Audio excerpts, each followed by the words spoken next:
But it's like, I don't know how Jimmy's running the fucking union. Between Bobby and the FBI up his ass all the time, he's going fucking crazy. Tell Jimmy I'm sorry for his troubles. The old-timers know the old man. They'll talk to him at some point. They'll straighten it out for him.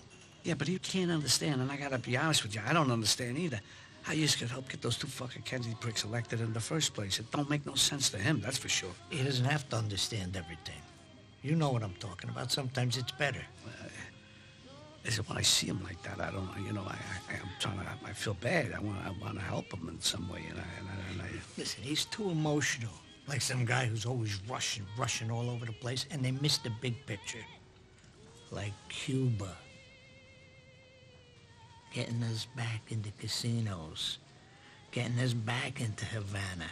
Like getting rid of that fucking Castro prick. The old-timer spoke to the old man. The old man talked to his son Jack, and he told him, don't forget who the fuck he owes. He knows who the fuck he owes. So I want you to go down to a place called Milestone Hauling. There's a guy named Phil. He's gonna give you a rig.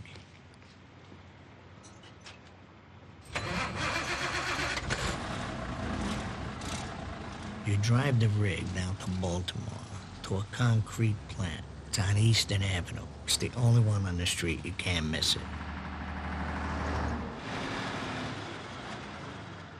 A guy's gonna meet you there. A fairy named Ferry. Just pull it forward and then back it in.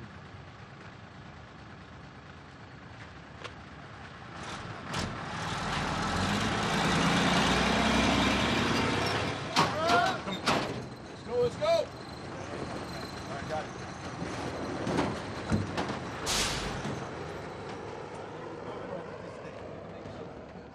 You'll pick up some things.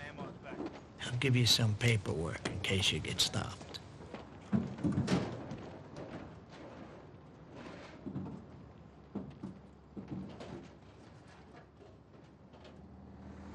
You drive the truck down to Florida.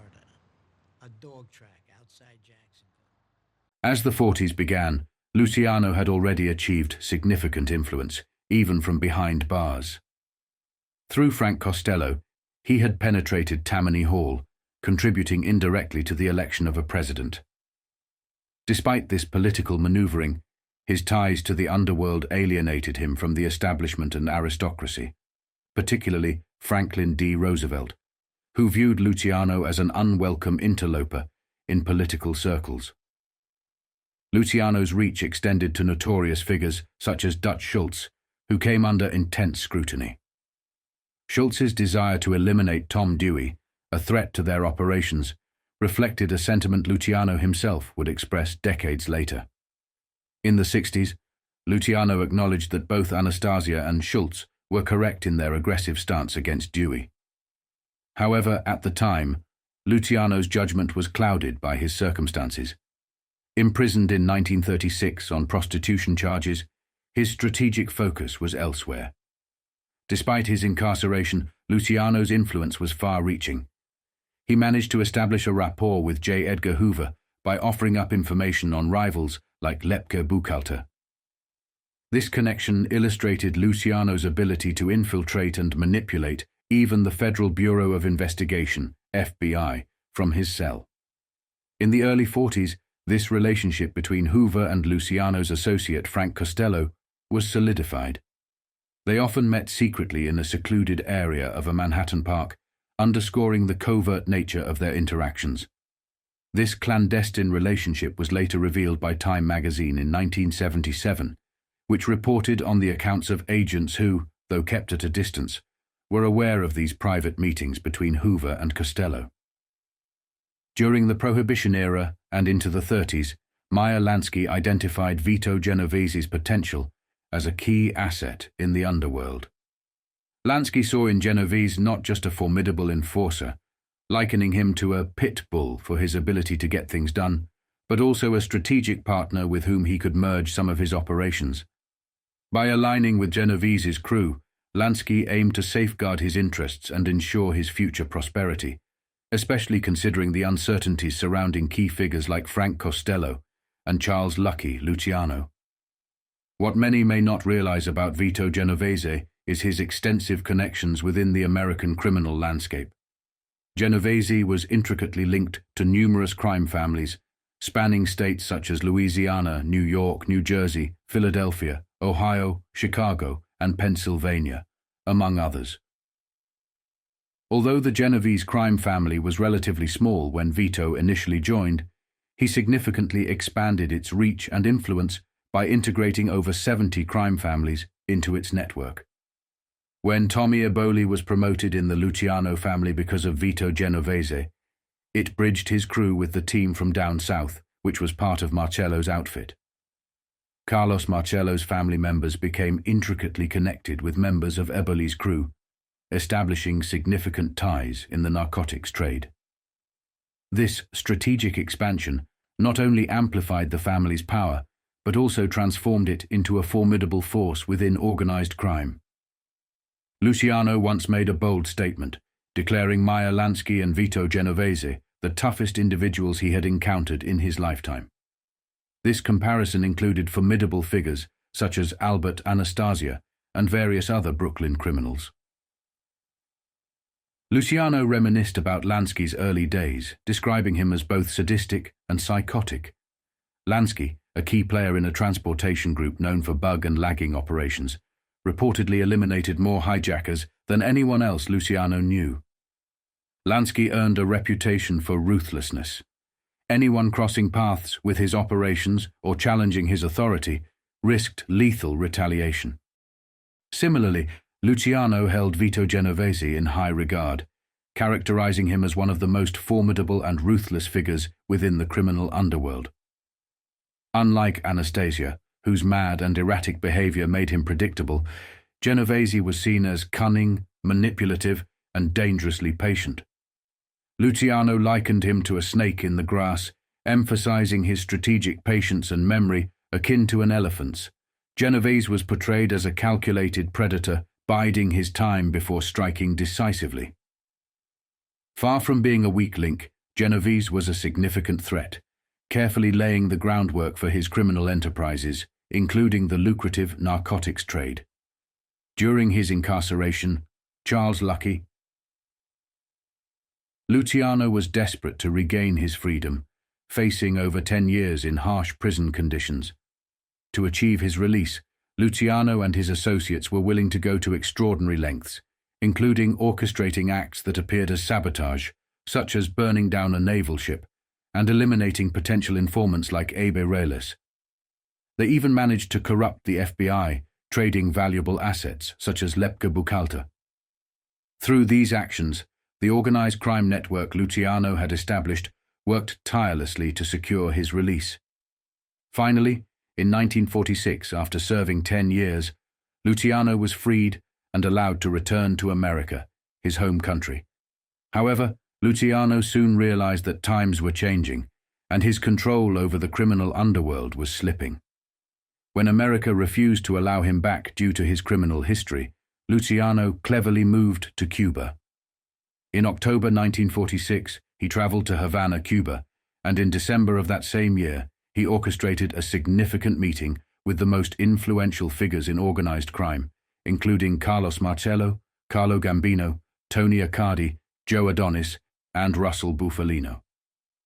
This gathering was pivotal, laying the groundwork for future leadership within the crime syndicates.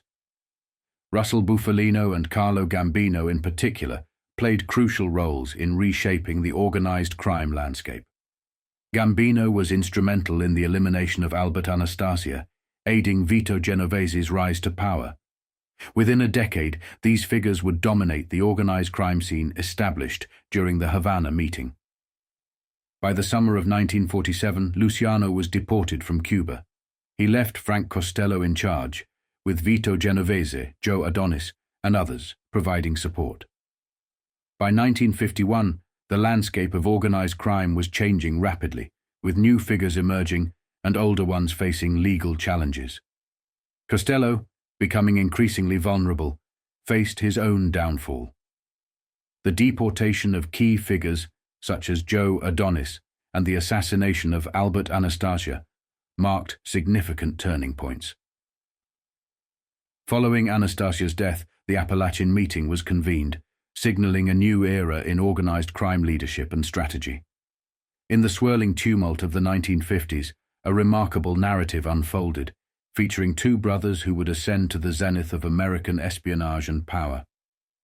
These siblings, known as the Dulles brothers, didn't just take the reins of the CIA, they wove a tapestry of influence and intrigue that would redefine the United States as a burgeoning superpower, crafting what would come to be seen as the American empire.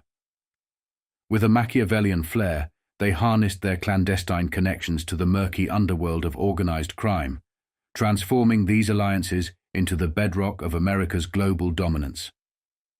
At this juncture, the Mafia wasn't merely a collection of gangsters, it was a sprawling, shadowy conglomerate, with tentacles stretching into gambling, unions and industries across the globe.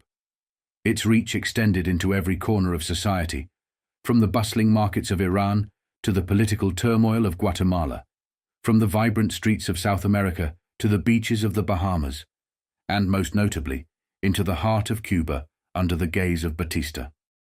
During the 20s and 30s, the Mafia transformed from a bootlegging criminal organization, capitalizing on prohibition to amass hundreds of millions of dollars, into a formidable economic force. In the bootlegging era, they funneled their illicit gains into major industries and unions, setting the stage for their expansion. By the 30s and into the 40s, they had managed to corrupt J. Edgar Hoover, the head of the FBI, aiding him in achieving his personal ambitions. This included securing a comfortable lifestyle to impress his elite circle of friends and bolstering his fame as a formidable crime fighter. They had evolved into a banking cartel, pioneering in major industries and dominating the world of gambling. Their influence extended far beyond mere criminal activities.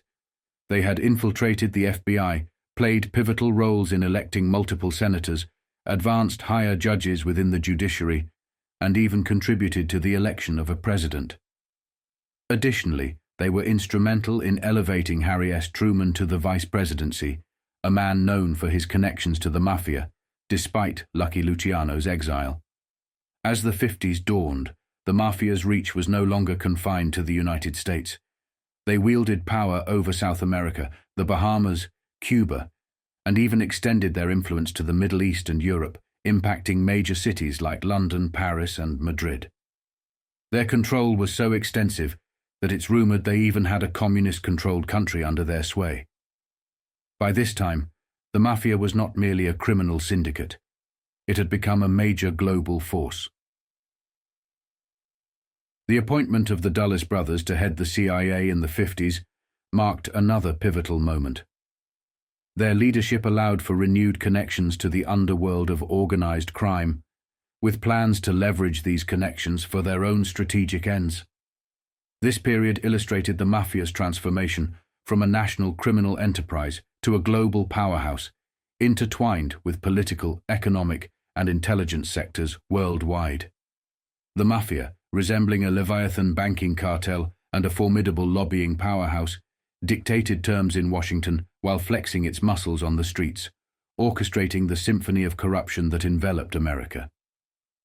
In this era, America's image as a land governed by the rule of law was shadowed by the existence of a covert shadow government, the Mafia. In collusion with the Teamsters, they clenched the nation's industries in their iron grip, capable of grinding the entire American machine to a halt with a mere click of their fingers. Robert F. Kennedy, peering through the veil of power, likened their might to that of the President of the United States, a testament to the Mafia's omnipotence. This criminal syndicate, a melting pot of Jewish, Italian, Irish, Polish, and other communities, crafted a vast empire of illicit endeavor. They were pioneers, venturing into new realms of gambling and entertainment, seizing control of Hollywood itself. Major film studios found themselves at the mercy of the Mafia's whims, with the fate of films and careers hanging in the balance, vulnerable to the capricious desires of these underworld moguls. Their influence was not confined to the glittering lights of Tinseltown.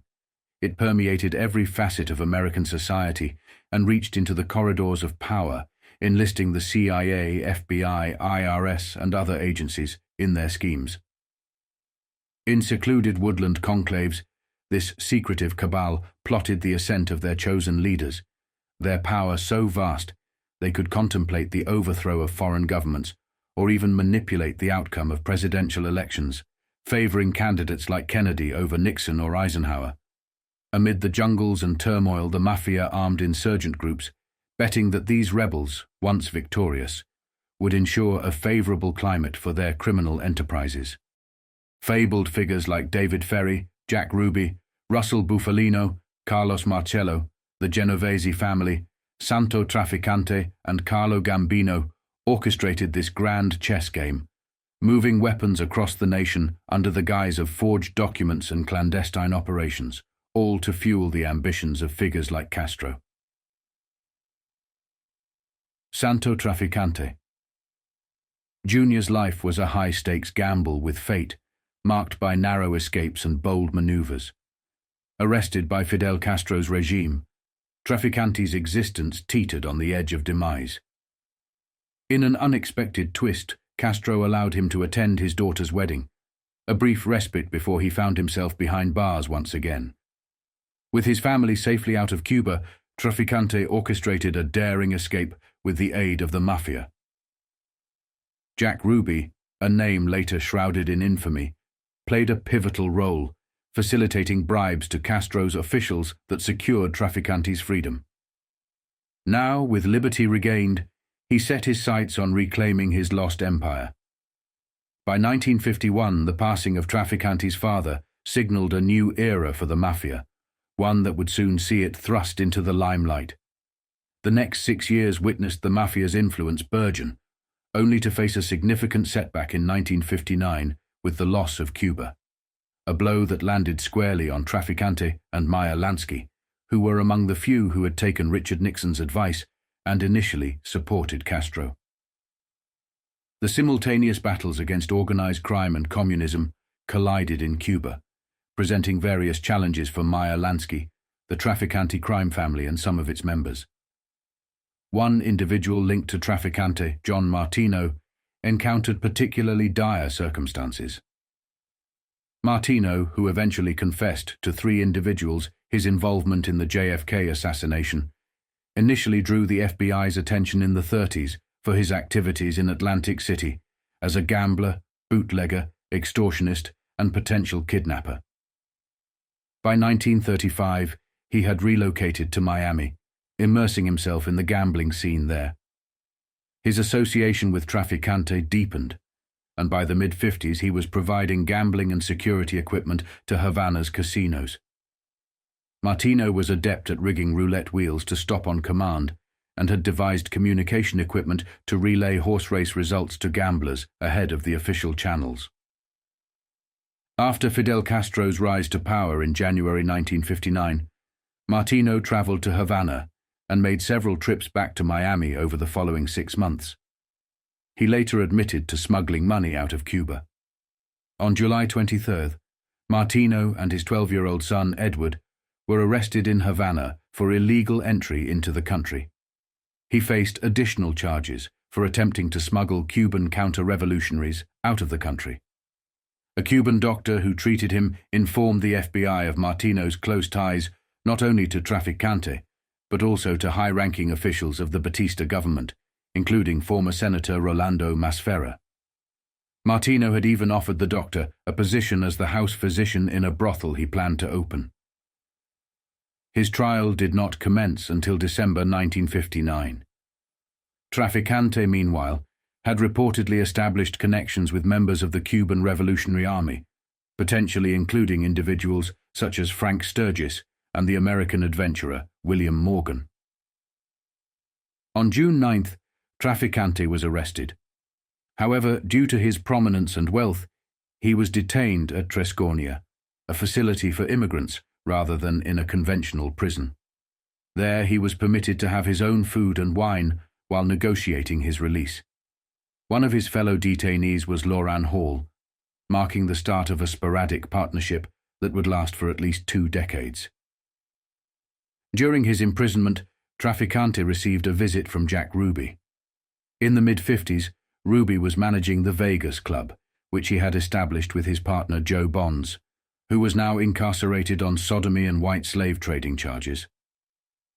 Ruby had faced several arrests by the Dallas police due to altercations with customers and violations of liquor laws, yet he avoided any significant convictions. Indeed, he had already begun ingratiating himself with the Dallas police by inviting them to frequent his clubs and employing them as bouncers.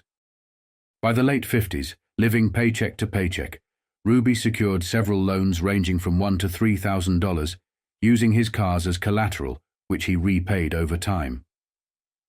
Like many minor figures in the underworld, he was always on the lookout for a major break, exploring opportunities from new inventions to promoting the career of a dancer-singer he discovered in one of his clubs.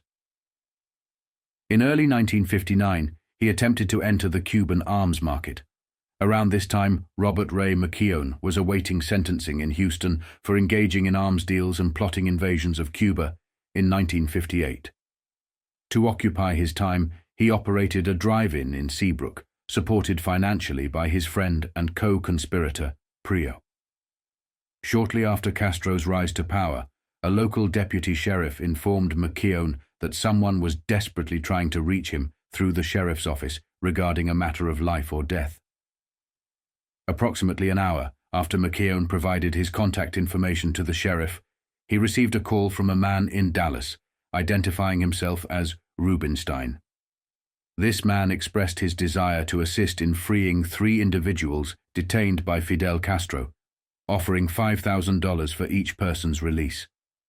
This ransom was to be financed by unnamed parties from Las Vegas.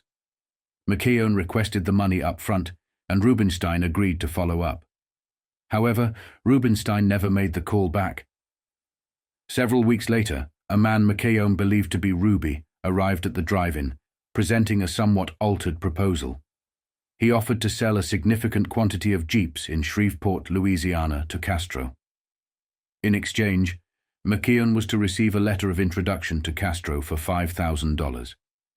The man promised to return with the money, but he never did. McKeown, Ruby, and the deputy sheriff all corroborated this story in 1964. In his 1978 deposition for the House Select Committee on Assassinations, HSCA, McKeown suggested another potential link between Ruby and Cuba. When asked about his knowledge of Joe and Sam Campisi, prominent Dallas restaurateurs and mobsters familiar to Ruby, McKeown acknowledged he had not met them, but mentioned that Prio had referred to them as allies of his cause. Despite the intrigue surrounding Ruby's Jeep proposal, it ultimately fell through. But it was clear Ruby was keenly aware of the need to assist certain Americans in Cuba. Throughout 1959, Ruby was actively pursuing various ventures. In March, he reached out to FBI agent Charles Flynn, volunteering to act as an informant. Between March and October, he met with Flynn 8 times, though he failed to provide any substantive information. Criminals often initiate contact with law enforcement as they embark on new, risky ventures, and Flynn primarily questioned Ruby about recent crimes, mostly robberies, to which Ruby had no information to contribute. Notably, Ruby never disclosed anything about his interests in Cuba to Flynn, indicating Cuba remained a significant concern for him. During the summer of 1959, Ruby may have also established connections with the Fox brothers, Pedro and Martin. Indeed, around this time, Ruby's interest in these matters began to peak. In May 1959, Elaine Meinier, who had become acquainted with Ruby through her job at National Car Rental in Dallas, traveled to Havana. Ruby entrusted her with a coded message for McWillie, hinting at his own impending visit to Havana. McWillie's reaction to the message, as conveyed by Meinier, was, "He's crazy." Approximately 6 weeks later, on July 1st, Ruby opened a safe deposit box at a Dallas bank, which he visited repeatedly in the subsequent months. Ruby never fully disclosed the details of his trip to Havana. A Cuban government tourist card indicated his entry into Cuba on August 8th, suggesting a deeper involvement and interest in the island's affairs than he was willing to admit publicly. During the 10 days following his arrival in Cuba, Ruby reportedly visited Traficante, who was still detained in Trescornia, on multiple occasions. This information came to light on November 26, 1963, the day after Ruby shot Lee Harvey Oswald, when it was shared with the CIA in London by British journalist John Wilson Hudson. Wilson Hudson, arrested for his role in a plot to invade Nicaragua and subsequently detained in Trescornia, remembered an American gangster known as Luis Santos, an alias frequently used by Traficante in Cuba. Traficante, he noted, had unusually comfortable accommodations and was frequently visited by another American gangster type named Ruby. Traficante was released on August 18th, 10 days post Ruby's entry into Cuba. This episode marked the beginning of Ruby's intricate Cuban saga. Around the time of Traficante's release, Ruby managed to leave Cuba undetected by Cuban authorities. He was back in Dallas by August 21st, utilizing his safe deposit box. He met with FBI agent Flynn on August 31st without disclosing his recent travels to Cuba, and accessed his safe deposit box again on September 4th, just before Labor Day weekend. Ruby then returned to Havana, where 3 individuals from Chicago distinctly remembered engaging with him at the Tropicana over that weekend. Ruby flew to Miami on September 11th, where he rendezvoused with Maya Panitz, a gambling associate from Dallas, before heading back to Havana on September 12th. He departed for New Orleans the following day. It's plausible to consider that Ruby, akin to Martino, was involved in smuggling money out of Cuba. However, unlike Martino, who was sentenced to 13 years in prison on December 28, 1959, for attempting to smuggle the family of a war criminal off the island, Ruby managed to evade capture. While Havana's casino owners sought to extract their funds from Cuba, other American mob interests pursued a dual strategy. Acros Dynamics, an Ohio-based organization that had previously attempted to sell surplus planes to Batista with Teamsters financing, made early efforts in 1959 to sell several aircraft to the new Cuban government. Dominic Bartone and associates also visited Cuba to negotiate a deal. Jimmy Hoffa's involvement in financing Acros Dynamics had been noted by the Senate Rackets Committee and Robert Kennedy, leading to public scrutiny and the Teamsters' eventual withdrawal from the deal, at least publicly. Years later, Edward Partin, a Louisiana Teamster who became a pivotal informant against Hoffa in 1962, remarked, "The whole endeavor was essentially Hoffa's method of aiding his mob associates who feared losing their enterprises in Cuba. They were attempting to curry favor with Castro immediately after his takeover." By May, however, Bartone had brokered a new deal to sell arms to a faction of Batista loyalists within General Rafael Trujillo's Dominican dictatorship. On May 22, Bartone and his accomplices were apprehended in Miami while attempting to transport a plane full of arms and ammunition to the Dominican Republic. They faced charges of bribing a custom official and conspiring to illegally export arms. In July 1959, American journalist William Atwood, a renowned foreign correspondent and editor for Look magazine, who had interviewed Castro both before and after the revolution, and who would later become ambassador to Guinea under President Kennedy, made one of his numerous trips to Cuba.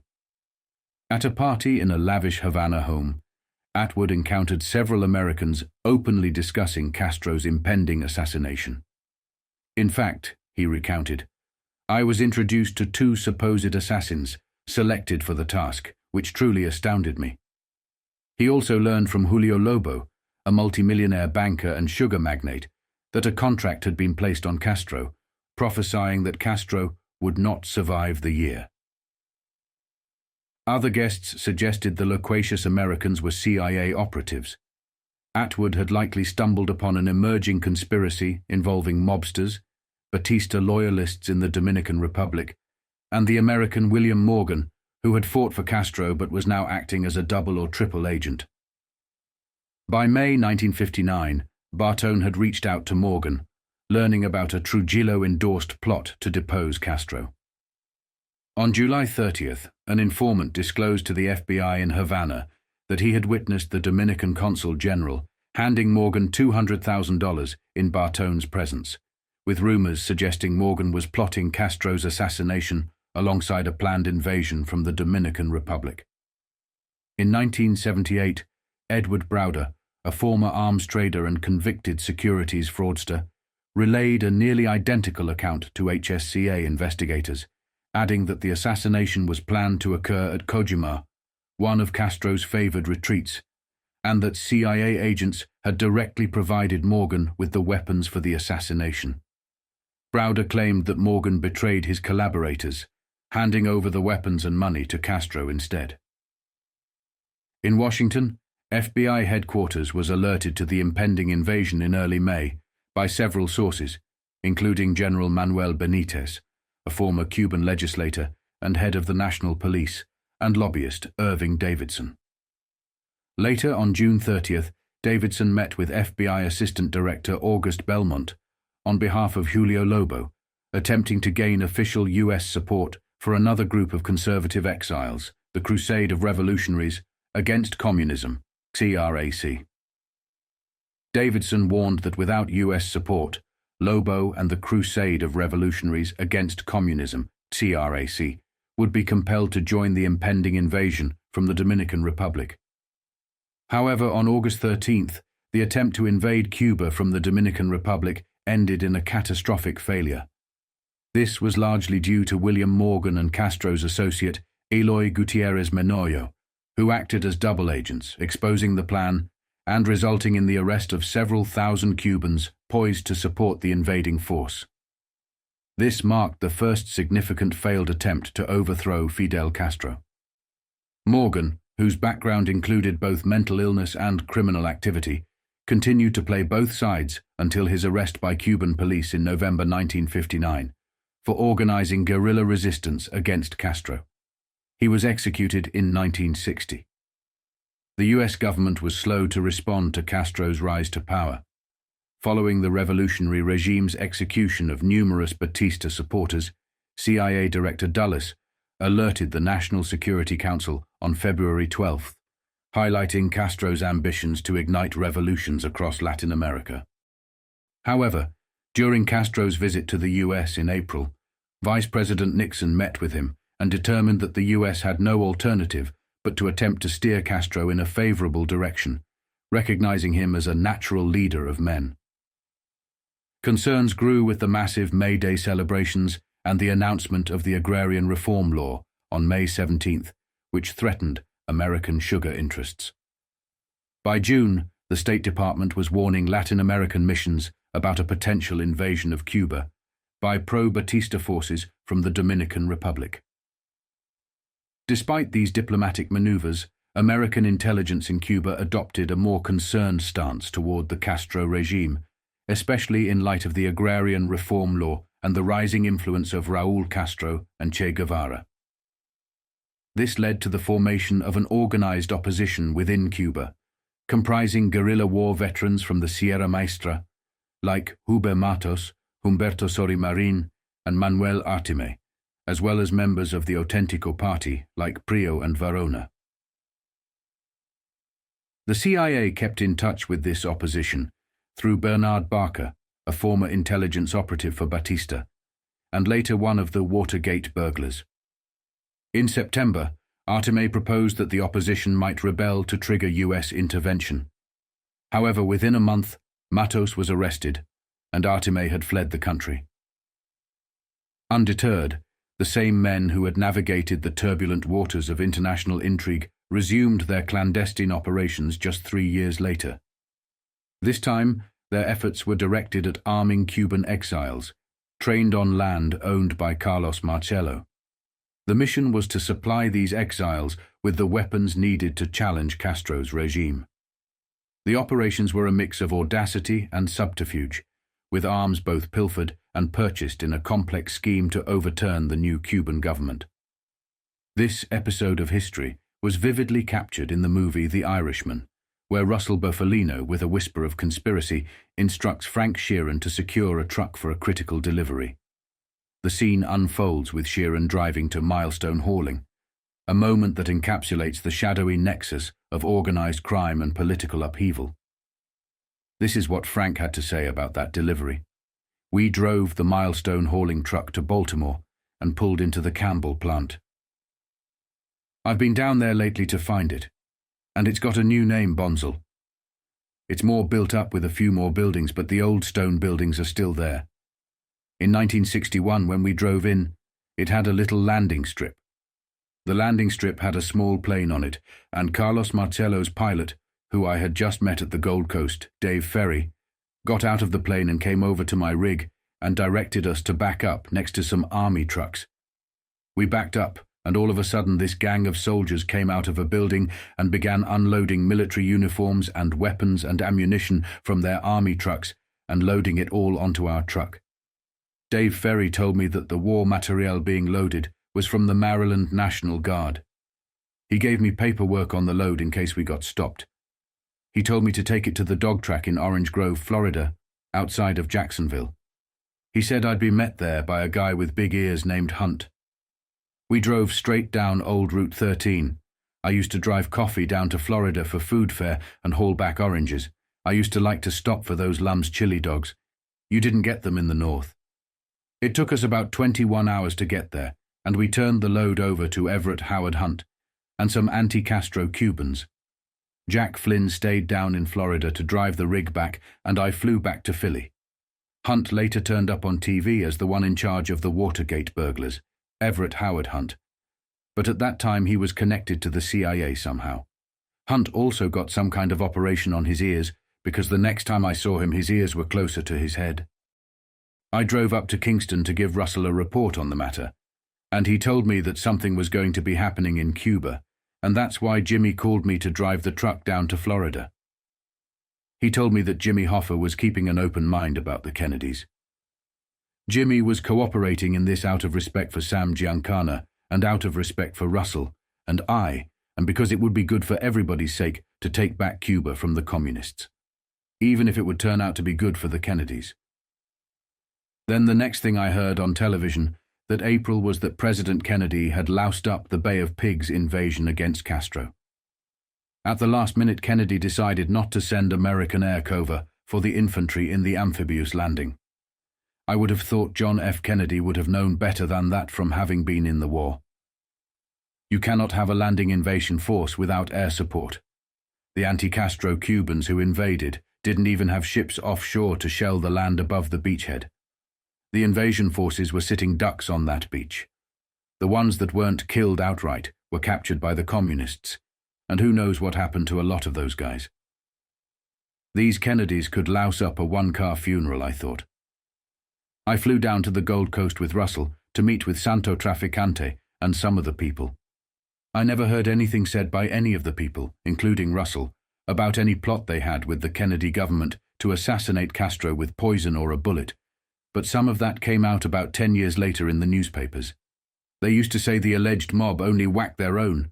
Maybe they figured Castro was a lot like them. In his way, he was a boss.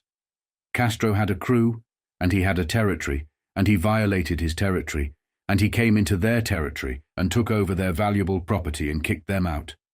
No boss is supposed to get away with that.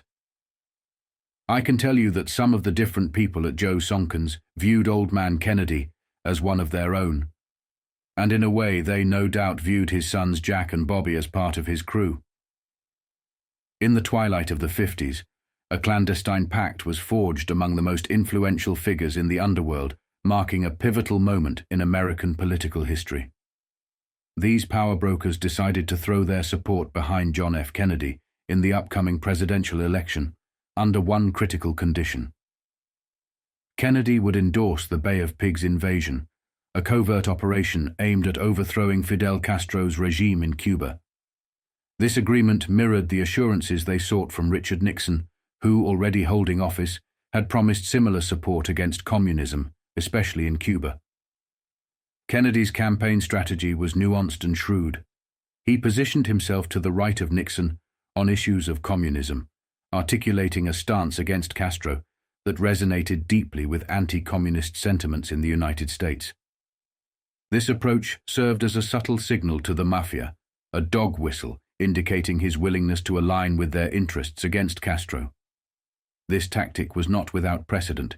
It echoed a similar covert message from Franklin D. Roosevelt to Charles Lucky Luciano and his cohort during World War II, promising leniency in exchange for their cooperation. However, the alliance between Kennedy and the Mafia, formed under the guise of mutual interests against a common enemy, would soon unravel in an ironic twist of fate. Despite their instrumental role in his ascent to power, the Kennedy administration launched an unprecedented crackdown on organized crime. The very forces that had helped Kennedy secure his presidency became the target of an aggressive campaign led by his brother, Attorney General Robert F. Kennedy. This turn of events highlighted a stark contradiction within the Kennedy administration's policies.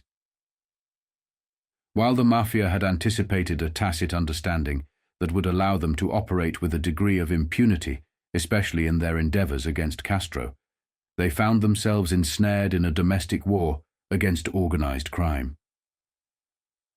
This betrayal underscored the volatile nature of political alliances, revealing that the battle against Castro paled in comparison to the sweeping crusade against organized crime that would define Kennedy's tenure. The Mafia's gamble on Kennedy, driven by a complex web of promises and expectations, ultimately exposed the treacherous landscape of American politics, where alliances are as fleeting as the power they seek to secure. In January 1961, the inauguration of John F. Kennedy as President of the United States was met with jubilation among the ranks of the Mafia. They had high hopes for the new administration, believing it would turn a blind eye to their operations in exchange for their support. However, their optimism was short-lived. By April, their worst fears materialized when Robert F. Kennedy was appointed Attorney General. Almost immediately, a crackdown on organized crime commenced, signaling a dramatic shift in the government's stance toward the Mafia. Carlos Marcello, a prominent mob boss, became one of the first high-profile targets of this new campaign. During a routine check-in at his immigration office in Louisiana, Marcello was unexpectedly detained. Despite his demands for legal representation, to contact his wife, or even to return home for personal items like a toothbrush, his requests were summarily denied.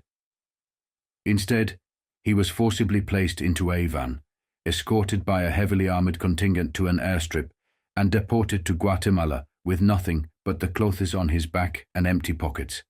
Marcello's sudden disappearance sent shockwaves through the underworld, leaving his family and associates in the dark about his fate. As the Mafia scrambled to understand Marcello's situation, their attention was diverted by the looming Bay of Pigs invasion. On April 17, 1961, a group of Cuban exiles, supported by the CIA, launched an ill-fated attempt to overthrow Fidel Castro's regime. Notably, some of the forces embarked on their mission from Guatemala, where Marcello had been unceremoniously dumped. The invasion's failure emboldened Castro, who then accused the Guatemalan government of colluding with the CIA and harboring criminals like Marcello, who had previously supported anti-Castro activities. Under pressure from both Castro and its citizens, the Guatemalan government expelled Marcello, leaving him stateless and in limbo. This series of events marked the beginning of an aggressive war on organized crime led by Robert F. Kennedy. The Mafia, including figures like Russell Bufalino and Santo Traficante, was left reeling. Not only had they lost their lucrative Cuban enterprises, but they also faced an unprecedented domestic threat from the very administration they had helped to elect. The failed Bay of Pigs invasion was a turning point, signaling the end of their hopes to reclaim Cuba and the start of a relentless legal and law enforcement onslaught against organized crime in the United States. In the aftermath of the Bay of Pigs invasion, the Kennedy administration moved swiftly into damage control mode. They summoned Allen Dulles, among others, to account for the operation's failure. Dulles, having served around a decade at the helm of the CIA and feeling he had contributed significantly to its operations, complied with the request for his resignation. His departure paved the way for John McCone, a close associate of the Kennedy family, to take over as the new CIA director. This transition marked the beginning of a targeted campaign against the far-right Cuban exile movements and their supporters, whom Robert F. Kennedy blamed for the invasion's failure. Robert F. Kennedy's analysis revealed that some Cuban exiles had been poorly trained by individuals with fascist and racist ideologies, contributing to the operation's downfall. In his view, the blame extended beyond the administration's strategy to the very individuals responsible for preparing the exiles for combat. As a result, a campaign of accountability ensued, with those deemed responsible being pressured to resign or face consequences, all in an effort to shield the presidency from further embarrassment. Unbeknownst to many, this crackdown on the Bay of Pigs fiasco would entangle the administration with one of America's most entrenched organized crime networks, the Southern Mafia, particularly the Louisiana Mafia. These groups were deeply embedded in far-right militias, anti-communist movements, and the fabric of political life in the South. Carlos Marcello, a key figure in this underworld, had many of these groups on his payroll for various purposes. As the Kennedy administration pursued these entities, it inadvertently antagonized a spectrum of dangerous groups, each with a potential motive for retaliation. Marcello, finding himself a target, managed to return to America within 2 years of his deportation. The news of his re-entry took Robert F. Kennedy by surprise, especially when Marcello turned the tables by challenging his deportation in court. However, Kennedy was prepared. He countered with charges of tax evasion, presenting a forged birth certificate, and illegal re-entry against Marcello. This confrontation signified the first time in American history that the Southern criminal infrastructure was systematically targeted by the federal government. Unlike their counterparts in New York, who had faced numerous prosecutions and prison sentences, Southern mob bosses had previously operated with relative impunity. They wielded significant influence over the cultural and infrastructural landscape of their regions, often being perceived not as criminals, but as respectable businessmen by the broader community. Yet the local populace was acutely aware of their true power and the danger they posed. This period marked a seminal moment in American history, where the battle lines were drawn not just against external threats, but within the very fabric of American society, challenging the untouchable status of organized crime in the South. Carlos Marcello's return from deportation marked a significant turning point for his crime family and the larger landscape of organized crime in America. Despite being a formidable figure in the underworld, his unexpected deportation exposed several vulnerabilities within his organization, previously masked by his strong leadership and extensive network of political and business connections throughout Louisiana and beyond. Marcello had been at the helm of his crime family since 1945, distinguishing himself as a pioneering figure among America's most notorious mobsters. Unlike his contemporaries, such as Carlo Gambino and Vito Genovese, who only ascended to the peak of their power. In the late 50s, Marcello had a substantial head start. His crime family, with roots stretching back to the late 1800s, was among the oldest in the United States, deeply entrenched in Louisiana's socio-political fabric. This long-standing influence was achieved through a blend of legitimate business ventures, political manipulation, and traditional organized crime activities, all while maintaining a relatively low profile compared to the more visible operations of New York's mob families. However, Marcello's deportation illuminated critical weaknesses within his organization. Most notably, his brothers, who were also involved in the family's operations, did not possess Carlos's charisma, strategic acumen, or authority. This leadership vacuum led to a gradual disintegration of the tight control Marcello had maintained over his operations. In his absence, the cohesion of his empire began to falter, loyalty waned, and financial discipline within the organization eroded. Individuals who had been tightly reined in under Marcello's rule saw his deportation as an opportunity to assert their own authority and enrich themselves at the expense of the family. This internal pilfering was not just limited to skimming off profits, but extended to a more systemic neglect of the organizational discipline that had underpinned the Marcello family's success. The cumulative effect of these actions was a weakening of the family's operational integrity and financial health. Upon his dramatic return, Marcello was confronted with the challenge of reasserting his authority and restoring order within his ranks. The task was daunting. Not only did he have to deal with the internal dissension and pilferage that had taken root in his absence, but he also faced a changed landscape within the broader world of organized crime and increased scrutiny from law enforcement. Marcello's strategy for regaining control involved a combination of retribution against those who had betrayed his trust, restructuring of the family's operations to plug the leaks that had emerged, and a renewed emphasis on loyalty and discipline. He understood that restoring the family's financial health was paramount and moved swiftly to re-establish the clandestine revenue streams that had suffered during his absence. Moreover, Marcello recognized the need to adapt to the changing dynamics of organized crime. The era of conspicuous consumption and overt displays of power was giving way to a more subdued approach, necessitating a deeper entrenchment within legitimate businesses and a more cautious engagement with political entities. Marcello's experience and adaptability made him uniquely suited to navigate these challenges, reinforcing his status as a godfather amongst godfathers, even in an era of uncertainty and transition for organized crime.